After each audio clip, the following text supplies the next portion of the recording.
Good evening all.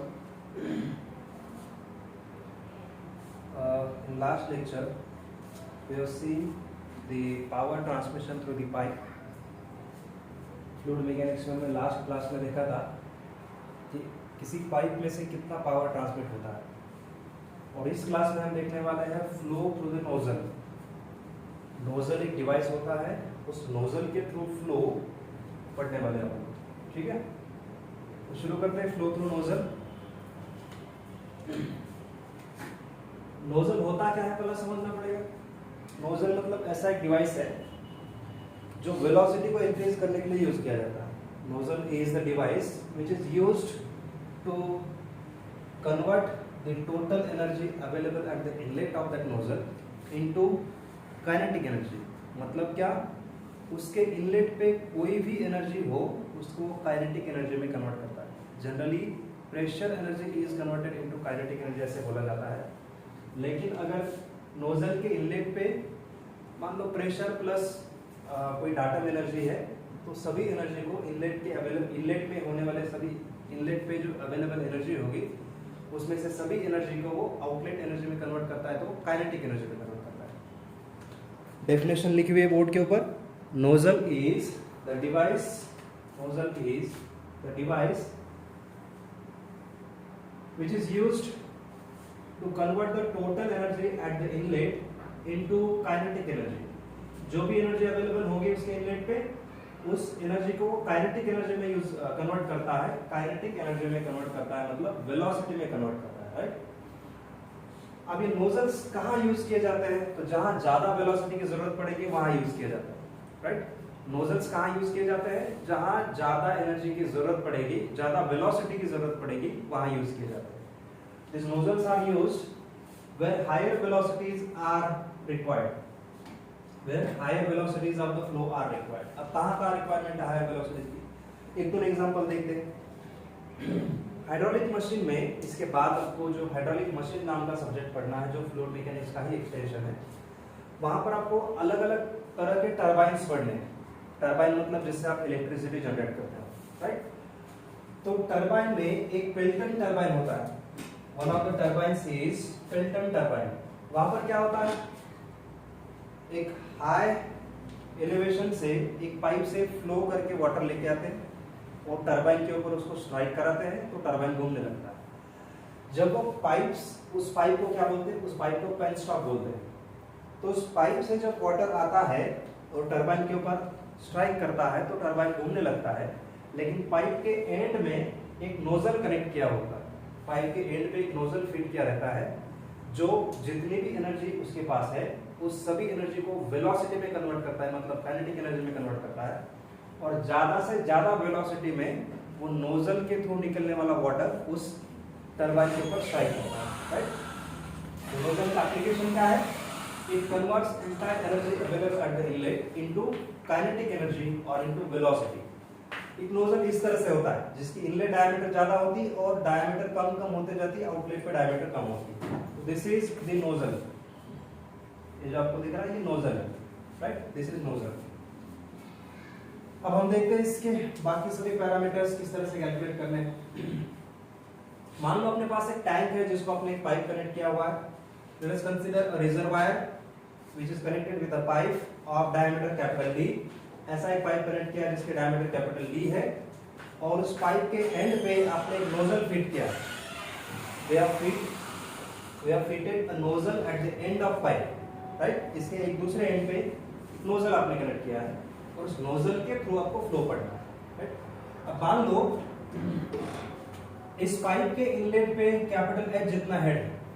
Capital H is amount of head available at the inlet of pipe. Capital D is the diameter of this pipe. Capital B is velocity of fluid through this pipe. Pipe के through flow होने वाली velocity, pipe के through flow होने वाले fluid की velocity. Small d is velocity. Small d is area of this nozzle. कहाँ पर area major करते हैं अपन, ये आउटलेट पे मेजर करते हैं. नोजल के आउटलेट पे नोजल का क्रॉस सेक्शन एरिया मेजर करते हैं. तो स्मॉल ए अगर एरिया है तो स्मॉल d होगी diameter of outlet of the nozzle, और वही जनरली से डायमीटर ऑफ नोजल. और स्मॉल v क्या है? स्मॉल v क्या है? Velocity at the outlet of nozzle. ये नोजल से जब फ्लूइड बाहर आता है ज्यादा वेलोसिटी से, तो वो वेलोसिटी स्मॉल v अपने कंसीडर किया। तो मुझे बताओ पाइप के थ्रू फ्लो होने वाली वेलोसिटी आउटलेट वेलोसिटी से कम होगी या ज्यादा होगी?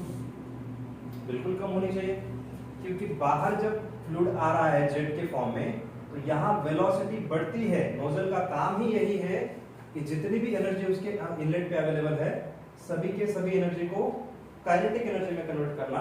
मतलब अगर यहाँ पर कैपिटल V जितनी वेलोसिटी थी, तो जब ये नोजल के बाहर आपको दिख रही है वेलोसिटी जेट की, वो वेलोसिटी ज्यादा होनी चाहिए, because the nozzle have converted entire energy available at its inlet into kinetic energy at its outlet. Kinetic energy में कन्वर्ट किए, मतलब टोटल की टोटल एनर्जी अभी आउटलेट पे काइनेटिक एनर्जी। बराबर है? तो ये कुछ पैरामीटर्स हैं। अब कुछ चीजें जो हमने डायरेक्ट लिखे हैं, कुछ कैलकुलेशंस करने की जरूरत नहीं है, कुछ फॉर्मूलेज याद रखने और उसके न्यूमेरिकल सॉल्व करना। First point is what is the head available at the outlet of pipe. कहां पर? Eight the outlet. Inlet of pipe पे कितना हेड? इतना हेड है, कैपिटल H जितना head is available at the inlet of pipe. Capital H is the head available at the inlet of pipe, और outlet of pipe पे कितना head available होगा? तो अगर यहाँ पे H जितना हेड है, यहाँ से यहाँ तक जाते जाते कुछ फ्रिक्शनल लॉस हुआ होगा, let us say small hf is loss of head due to friction, right? तो इतना हेड लॉस हमें माइनस करना पड़ेगा। इनलेट पे कैपिटल H जितना हेड था, इनलेट से आउटलेट ऑफ पाइप तक जाते जाते hf जितना हेड लॉस हुआ, तो what will be the head available at the outlet of pipe. अब देखो, आउटलेट ऑफ पाइप मतलब ही इनलेट ऑफ नोजल। आपने नोजल को कहां कनेक्ट किया हुआ है? आउटलेट ऑफ पाइप पे। तो यहां पर कितना हेड है, इसका मतलब ही नोजल के इनलेट पे कितना हेड है। नोजल पे इनलेट पे मतलब ही नोजल के बेस पे, राइट? तो लिखा है the head available at the outlet of pipe और at the inlet of nozzle. देखो, आउटलेट ऑफ पाइप और at the inlet of nozzle, दोनों का मतलब एक ही है। Head available at the inlet of pipe, sorry at the outlet of pipe, इस पाइप के आउटलेट पे, और at the inlet of nozzle. जहां पाइप का आउटलेट है वहां नोजल का इनलेट शुरू हो जाता है, राइट? कितना हेड है? H minus HF। क्यों? क्योंकि अपने पास इनलेट पे, इनलेट ऑफ पाइप पे जहां पाइप शुरू हो रहा है वहां पे कैपिटल H जितना हेड था, यहां से जाते जाते कुछ हेड लॉस हो जाएगा। कितना हेड लॉस हो गया? HF। तो HF में से HF माइनस करेंगे, सॉरी H में से HF माइनस करेंगे, तो यहां पर कितना बचा हेड वो मिल जाएगा। So total head available at the outlet of pipe और at the inlet of nozzle will be equal to capital H minus small hf। अब स्मॉल hf की वैल्यू आपको पता है कितनी होती है? 4FLV²/2GD, डार्सी-विस्बैक equation. तो वहां से आपको मिला H माइनस 4FLV²/2GD। लेकिन V क्या है? ये कैपिटल V की बात कर रहे हैं आप लोग। कैपिटल V, एक मिनट, ये D है, D जो है इतना कैपिटल D होना चाहिए, राइट? क्योंकि हेड लॉस कहां पर हुआ है? इस पाइप के थ्रू। तो पाइप के डायमीटर आपने कैपिटल D कंसीडर किए, तो ये जो डायमीटर होनी चाहिए कैपिटल D होनी चाहिए। Capital H minus 4FL capital V²/2G capital D। So this is head available at the outlet of pipe or at the inlet of nozzle. अब उसके बाद नेक्स्ट पॉइंट देखते हैं, नोजल के आउटलेट पे कितना हेड होगा? नोजल के आउटलेट पे कितना हेड होगा? देखो, नोजल के इनलेट पे कितना हेड है? इतना, H माइनस HF। नोजल के इनलेट पे मतलब ही आउटलेट ऑफ पाइप पे, लेकिन ये नोजल यहाँ से शुरू हो गया, यहाँ खत्म हुआ, तो नोजल के आउटलेट पे कितना हेड होना चाहिए? अभी थोड़ी देर पहले डिस्कस किया था कि नोजल क्या करता है, जितनी भी एनर्जी इनलेट पे है, एंटायर एनर्जी नोजल क्या करता है? पूरी की पूरी एनर्जी को काइनेटिक एनर्जी में कन्वर्ट करता है। मतलब आउटलेट पे क्या होना चाहिए? नोजल पे आउटलेट पे, नोजल के आउटलेट पे सिर्फ काइनेटिक एनर्जी होनी चाहिए। कितनी होगी वो काइनेटिक एनर्जी? V²/1/2 या 1/2 mv²। लेकिन हमें चाहिए काइनेटिक हेड एट आउटलेट, मतलब head at outlet of the nozzle. Outlet पे तो सिर्फ काइनेटिक एनर्जी बची हुई है, तो head at outlet of the nozzle कितना होगा? Kinetic head at the outlet of the nozzle होगा। So whatever may be the head at the outlet is kinetic head. So head at the outlet of nozzle equals to kinetic head, और वो kinetic head कितना होगा small v square by 2c. Small v square by 2c. क्यों small v square by 2c? क्योंकि outlet पे small v जितनी velocity है, जब पाइप के थ्रू फ्लूइड फ्लो हो रहा था तो वहां पर कैपिटल V जितनी वेलोसिटी थी, लेकिन नोजल के आउटलेट पे कितनी वेलोसिटी है, नोजल से जो वाटर बाहर निकलेगा जेट के फॉर्म में, वहां कितनी वेलोसिटी है स्मॉल v. तो वहां कितना हेड है, तो head available at the outlet of nozzle, at the outlet of nozzle is equals to small v square by 2c. क्यों? क्योंकि वहां पर सिर्फ काइनेटिक हेड है, पूरी की पूरी काइनेटिक एनर्जी में कन्वर्ट हो चुकी है आउटलेट पे, तो सिर्फ काइनेटिक हेड है, that is equals to v square by 2c. एक सेकंड पॉइंट आपने डिस्कस कर ली. अब थर्ड पॉइंट देखते हैं, इस नोजल के आउटलेट पे कितनी वेलोसिटी होगी, नोजल के आउटलेट पे कितनी वेलोसिटी होगी. अभी हमने तो डिस्कस किया था कि भाई जितनी वेलोसिटी, जितनी एनर्जी इसके इनलेट पे होती है, पूरी की पूरी एनर्जी काइनेटिक एनर्जी में कन्वर्ट हो जाती है. लेकिन वो काइनेटिक एनर्जी में कन्वर्ट होती है तो कितनी वेलोसिटी होगी जब एनर्जी काइनेटिक एनर्जी में कन्वर्ट हो चुकी है, ये आप सीधी सीधी बात करेंगे. तो what will be the velocity at the outlet of nozzle, what will be the velocity of flow at the outlet of nozzle. तो डायरेक्ट फार्मूला हमने लिखा है, यहाँ पर डिराइव करने की जरूरत नहीं है, आप डायरेक्टली याद रखने की कोशिश कर सकते हो. तो velocity of flow at the outlet of nozzle is under root small v की बात कर रहे हैं आउटलेट ऑफ नोजल की, small v equals to under root 2gs upon 1 plus 4fl upon d into a square upon a square. क्या क्या terms है, Q तो कांस्टेंट है, G कांस्टेंट है, कैपिटल H मतलब क्या, कैपिटल H मतलब amount of head available at the inlet of pipe. Inlet of pipe पे कितना हेड है, capital H. so this is total energy or head at the inlet of pipe. उसके बाद upon 1 plus 4fl 4 constant है, F मतलब coefficient of friction, L मतलब length of pipe, upon capital D मतलब diameter of pipe. Right. ये small a upon capital A मतलब क्या है, तो स्मॉल a मतलब area cross section of nozzle और कैपिटल A मतलब area cross section of this pipe. Right. तो स्मॉल a कितना होगा, small a will be equals to pi by 4 into small d square, and capital A कितना होगा, capital A will be pi by 4 into capital D square. Small a is area cross section of nozzle and capital A is area cross section of pipe. Right. तो दोनों area आपको पता चल गए. ये हो गई velocity at the outlet of nozzle. This is third point. Now come to fourth point, discharge कितना होगा आउटलेट पे. अगर वेलोसिटी पता चल गई तो डिस्चार्ज आसान बात है. अगर नोजल के आउटलेट पे आपको वेलोसिटी पता है तो नोजल के आउटलेट पे डिस्चार्ज कितना होगा हम जानते हैं, discharge equals to area into velocity. Discharge equals to area into velocity. अगर discharge equals to area into velocity है तो हमें आउटलेट पे एरिया भी पता है, कितना है आउटलेट पे area, pi by 4 d square, into velocity भी पता है आउटलेट पे कितनी है, इतनी अभी भी मिली थी. This is the velocity at outlet. So discharge will be equals to area into velocity. Nozzle के आउटलेट का एरिया इनटू नोजल के आउटलेट का वेलोसिटी, मतलब small a into small v. This is the discharge eight the outlet of nozzle. Right. आगे बढ़ते हैं. What will be the power transmitted through the nozzle. Nozzle के through transmit होने वाली power कितनी होगी. तो यहाँ पर आपको एक चीज याद रखनी है कि जब नोजल के आउटलेट पे आप पहुंच चुके हो तो आउटलेट पे सिर्फ और सिर्फ काइनेटिक एनर्जी बची हुई है, तो पावर भी कुछ उसी फॉर्म में आपको मिलेगी. So what will be the energy available, power transmitted through the nozzle, और what will be the power available at the outlet of nozzle. तो कितनी होगी वो, तो जितनी काइनेटिक एनर्जी होगी आउटलेट ऑफ नोजल पे उतनी ही पावर होगी. लेकिन काइनेटिक एनर्जी पर सेकंड जितनी होगी, यानी rate of kinetic energy outlet पे जितनी होगी, that will be your power at the outlet of nozzle. So power transmitted through the nozzle. nozzle के थ्रू कितना पावर ट्रांसमिट होगा इसके बारे में लिखा है.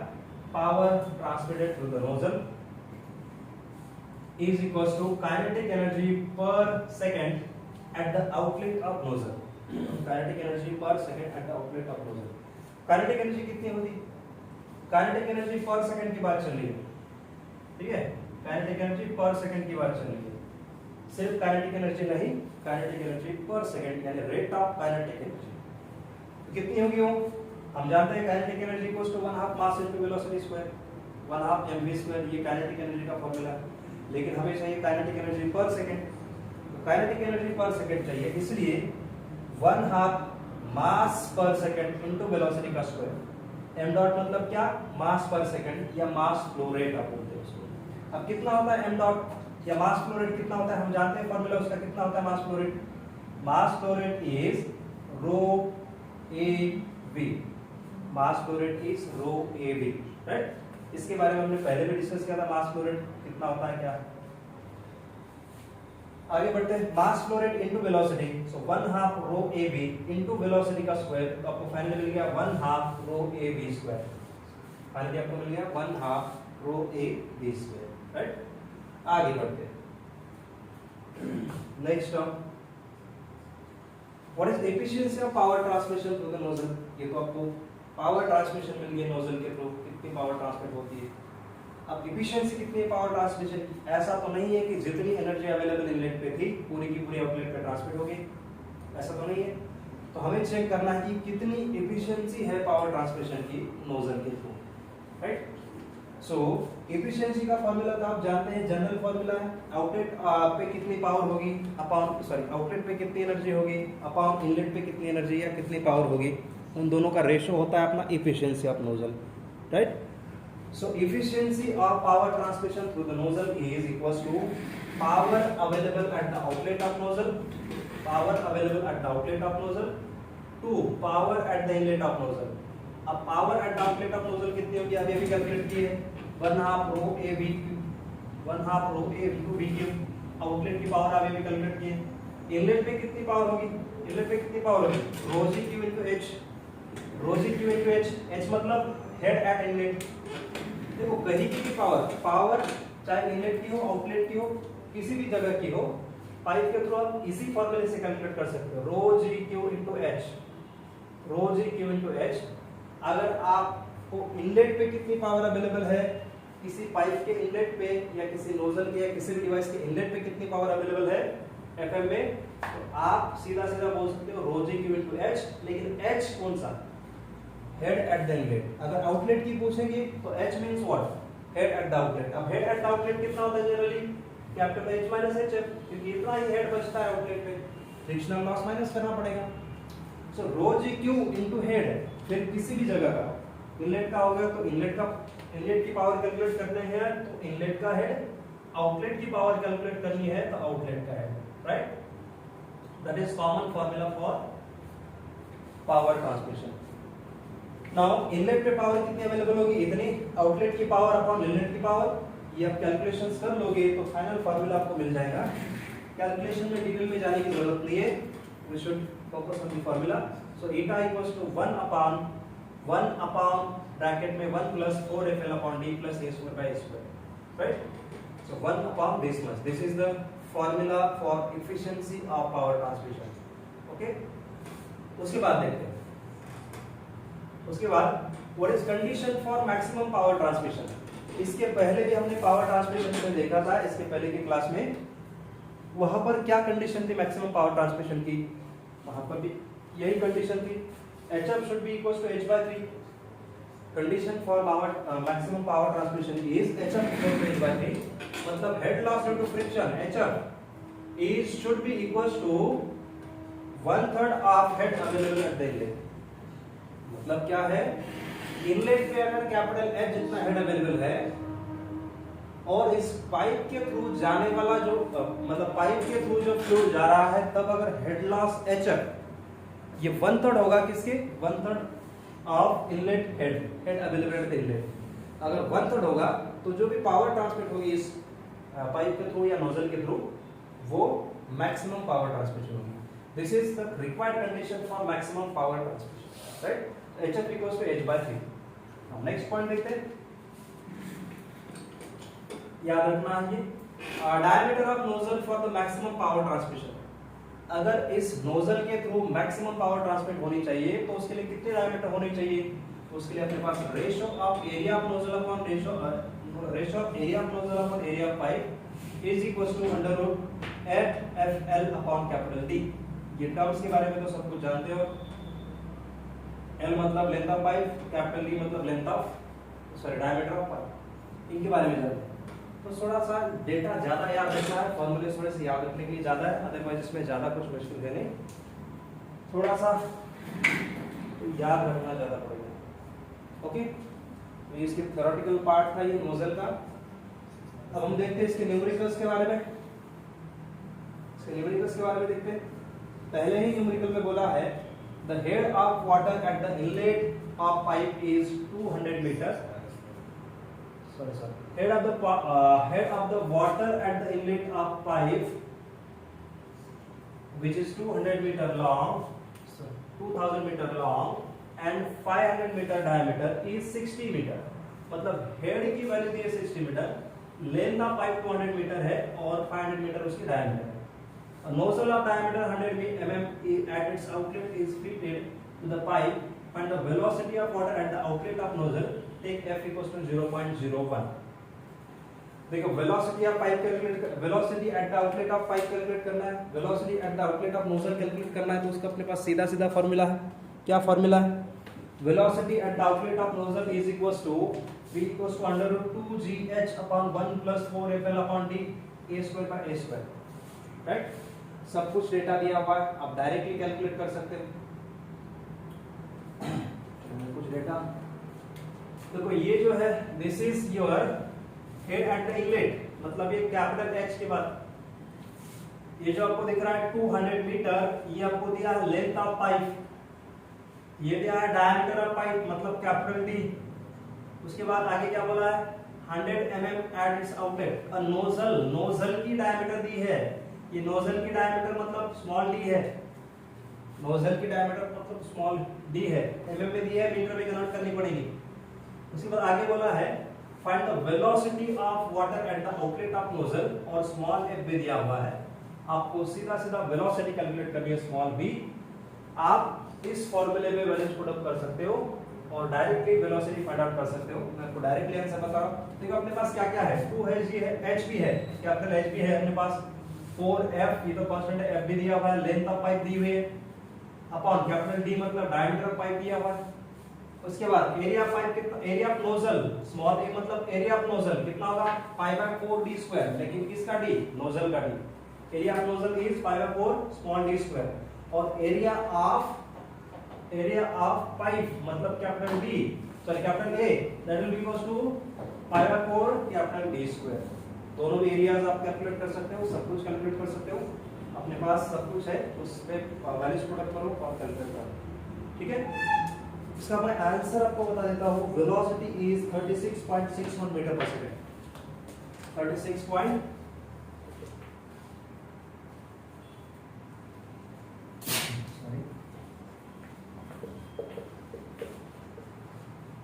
इसका आंसर है 36.61 मीटर पर सेकंड। राइट, इसके बाद अपन नेक्स्ट न्यूमेरिकल देखते हैं, ये आप सॉल्व कर लेना। मैं अगला क्वेश्चन आपको सॉल्व करके दे रहा हूं। This is done. Now next question है find the maximum power transmission by the jet of the water discharging freely out of the nozzle fitted to a pipe which is equals to 300 meter long and 100 mm diameter with coefficient of friction as 0.01. The available head at the nozzle is 90 meter। वो क्या क्या दिया हुआ है देख लेते हैं और कैलकुलेशंस कर लेते हैं।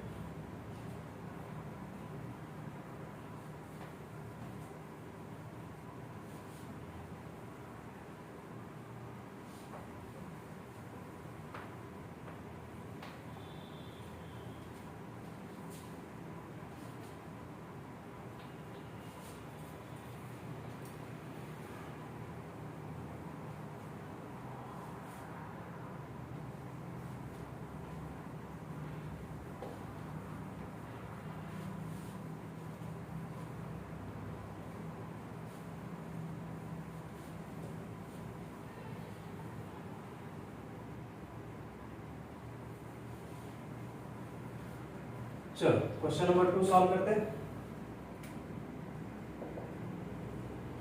बोला है find the maximum power transmitted by the jet of water discharging freely out of the nozzle fitted to a pipe।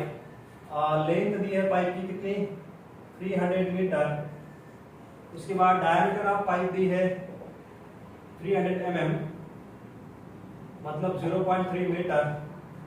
उसके बाद with coefficient of friction small f is given as 0.01 and और आगे क्या बोला the available head at the nozzle is 90 metre. Nozzle पे head कितना available मतलब outlet of the pipe पे या आउटलेट ऑफ द नोजल पे हेड है। हेड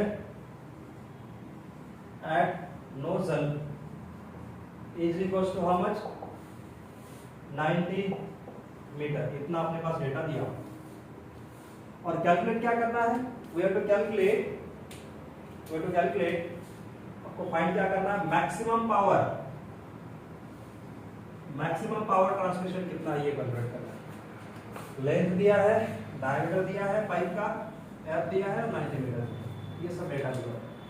कैलकुलेट करते हैं कितना मैक्सिमम पावर ट्रांसमिट होगा या कितना पावर अवेलेबल होगा आउटलेट पे। तो power will be equal to outlet पे कितना पावर अवेलेबल होगा आउटलेट पे कितना पावर अवेलेबल होगा। अभी भी बोला था मैंने पावर का एक ही फॉर्मूला रो जी क्यू इंटू एच लेकिन एच क्या ये कौन सा एच है आउटलेट पे कितनी पावर है ये कैलकुलेट करना है। Rho g Q into H मतलब rho g Q into head at the outlet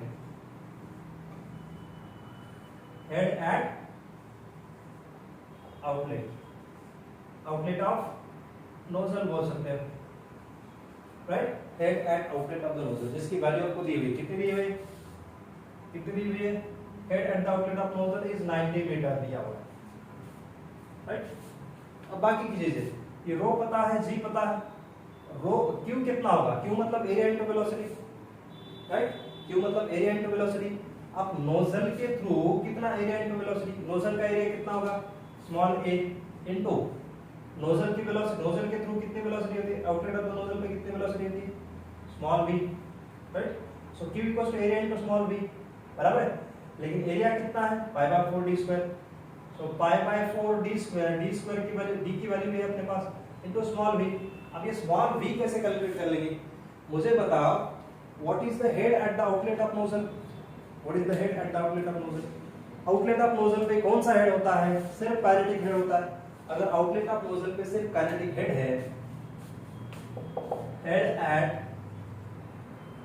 eight outlet of nozzle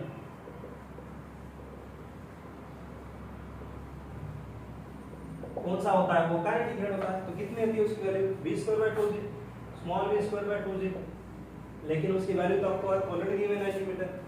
so this is equals to 90 metre which is equals to 90 metre. तो सीधा आपको यहाँ पर v² की वैल्यू मिल रही है 2g into 90। So small v equals to कितना मिलेगा small v will be equals to 100 small v is equals to 42.02 metre per second. Small v is equals to 42.02 metre per second. Small v भी मिल गया। अगर small v मिल गया मतलब velocity at outlet of the nozzle मिल गया velocity at outlet of the nozzle area at outlet of nozzle सब कुछ वैल्यूज अपने पास है। वैल्यूज पुट अप करेंगे π/4d²। Diameter of nozzle is 0.3² d into velocity 42.02 उसका स्क्वायर सब कुछ मिल गया। तो डिस्चार्ज में मिल जाएगा आपको राइट। तो डिस्चार्ज की वैल्यू कितनी होगी डिस्चार्ज की वैल्यू अपने पास कितनी होगी देखते हैं। Discharge equals to 0.02129 metre cube per second. ये डिस्चार्ज है अपने पास डिस्चार्ज है आप कैलकुलेशन कर लेना। अब अपने पास सब कुछ है तो पावर कैलकुलेट कर लेते हैं। ये पावर का फॉर्मूला था अपने पास। अभी अपने पास सब कुछ है तो पावर कैलकुलेट कर लेते हैं। Therefore power will equals to rho g Q into head at the outlet of nozzle. Rho मतलब 1000 जी 9.81 क्यू डिस्चार्ज अभी भी कैलकुलेट किया 0.0229 into head at the outlet कितना है into head at the outlet कितना है 90। तो this is your power transmission, maximum power transmission through the nozzle, और P is equal to how much? So power is equal to 18796 इतने VAT. अगर आप kilowatt पे कैलकुलेट करना चाहते हो कितना होगा? 18.796 किलोवाट, इतना वैट और इतना kilowatt. This is maximum power transmission through the pipe. अगर यहाँ तक समझ में आया होगा तो आगे बढ़ते हैं, तो फिर आप नेक्स्ट प्रॉब्लम की तरफ जाते हैं। अगले क्वेश्चन में क्या बोला देखते हैं, ठीक है? अगले क्वेश्चन में बोला है the rate of flow of water through the pipe of length 200 metre, length of pipe दिए, sorry 2000 metre length of pipe दिया, and diameter 1 metre. Diameter of pipe मतलब क्या? कैपिटल डी 1 मीटर दी हुई है, is 2 metre cube per second. ये rate of flow दिया था मतलब क्या दिया है? Capital Q. Rate of flow दिया था मतलब कैपिटल क्यू दिया पाइप के थ्रू। आगे बोला at the end of a pipe a nozzle of outside diameter 300 mm, ये डायमीटर ऑफ नोजल है मतलब स्मॉल डी है, is fitted through the is fixed. Outlet of pipe पे एक नोजल फिक्स किया हुआ है। आगे बोला है find the power transmitted through the nozzle if head of the water at the inlet, inlet का हेड दिया है कितना? 200 मीटर। अब इनलेट का हेड h, कैपिटल H दिया, इनलेट का हेड 200 मीटर, आउटलेट का दिया होता जैसे पहले क्वेश्चन में है तो पावर आप डायरेक्टली कैलकुलेट कर सकते थे। इनलेट का हेड दिया मतलब पाइप के इनलेट पे कितना हेड अवेलेबल ये दिया है, आउटलेट पे नहीं। नोजल के आउटलेट पे कितना हेड ये नहीं दिया, पाइप के इनलेट पे कितना हेड है वो दिया आपको, capital H equals to this value, and coefficient of friction is 0.01 मतलब स्मॉल f की वैल्यू दी, राइट? तो क्या करेंगे? पावर कैलकुलेट कर लेंगे। पावर ही तो पूछा, एकदम सिंपल। देखते कैसे कैलकुलेट करना है।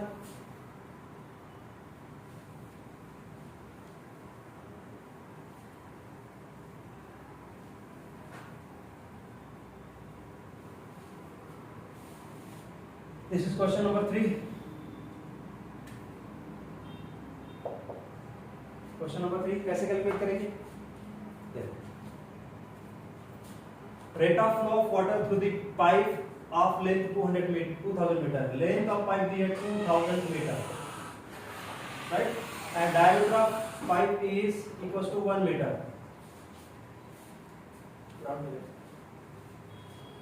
और उसके बाद 2 मीटर के ऊपर सेकंड रेट ऑफ फ्लो दिया मतलब डिस्चार्ज दिया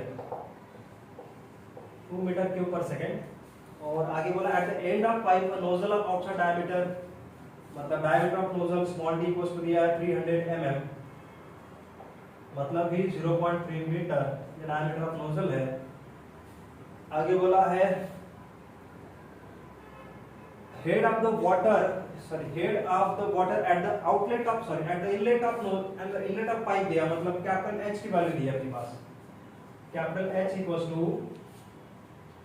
200 मीटर और स्मॉल f की भी वैल्यू दी है, coefficient of friction 0.01, right?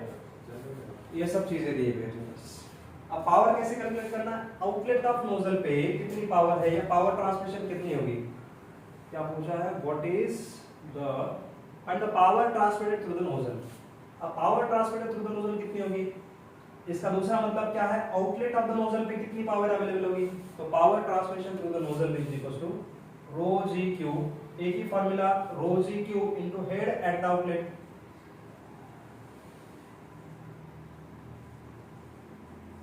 Head at outlet बराबर है, कितना होगा आउटलेट पे head?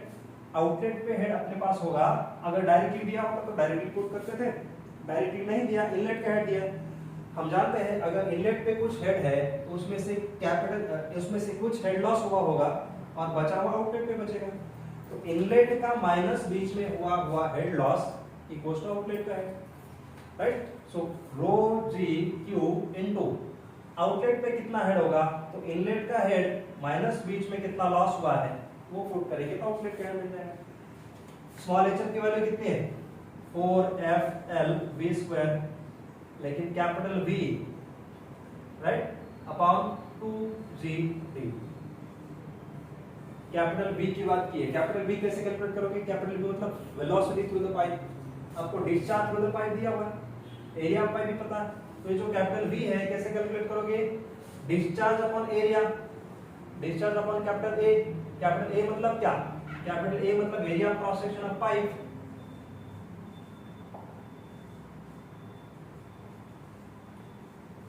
which is 5/4 capital T square. वहां से आप वेलोसिटी कैलकुलेट करोगे। बाकी सभी चीजें आपको पता है, राइट। कैपिटल H के बारे में भी आप जानते हो, कैपिटल H भी दिया हुआ है, कितना है 200 मीटर, H भी दिया हुआ है, स्मॉल f दिया हुआ है। वेलोसिटी आप ऐसे कैलकुलेट करेंगे इस फॉर्मूले से, q/π/4d स्क्वायर। कैपिटल D दिया हुआ है, स्मॉल d मतलब डायमीटर ऑफ नोजल, वो भी दिया है, सब कुछ पता है। रो पता है, रो वाटर कितना होगा 1000। डिस्चार्ज अपने पास दिया हुआ है कितना 2 metre cube per second. Small h sorry capital H दिया हुआ है 200, और ये सब कुछ दिया हुआ है। सभी वैल्यूज को पुट कर लेंगे तो आपको पावर ट्रांसमिशन मिल जाएगा, या power available at the outlet of nozzle कितना होगा मिल जाएगा। मैं आपको आंसर बता रहा हूं, आंसर इज 3405430, 3405 इतनी वैट। अगर किलोवाट में चाहिए तो 3405.530 किलोवाट, ठीक है। This is your power transmission through the nozzle और power available at the outlet of nozzle, दोनों का एक मतलब, ठीक है। This is all about the flow through nozzle. यहाँ पे अपना ये टॉपिक खत्म हो जाता है, फ्लो थ्रू नोजल वाला। फिर अगले क्लास में देखते हैं अपन वाटर हैमर इफेक्ट क्या होता है। तब तक के लिए आप इसके नोट्स वगैरह अच्छे से बना देना, पूरे कॉन्सेंट्रेशन से वीडियो देखिए, अच्छे से नोट्स बना दें, ठीक है। फिर मिलते हैं अगले क्लास में, थैंक यू।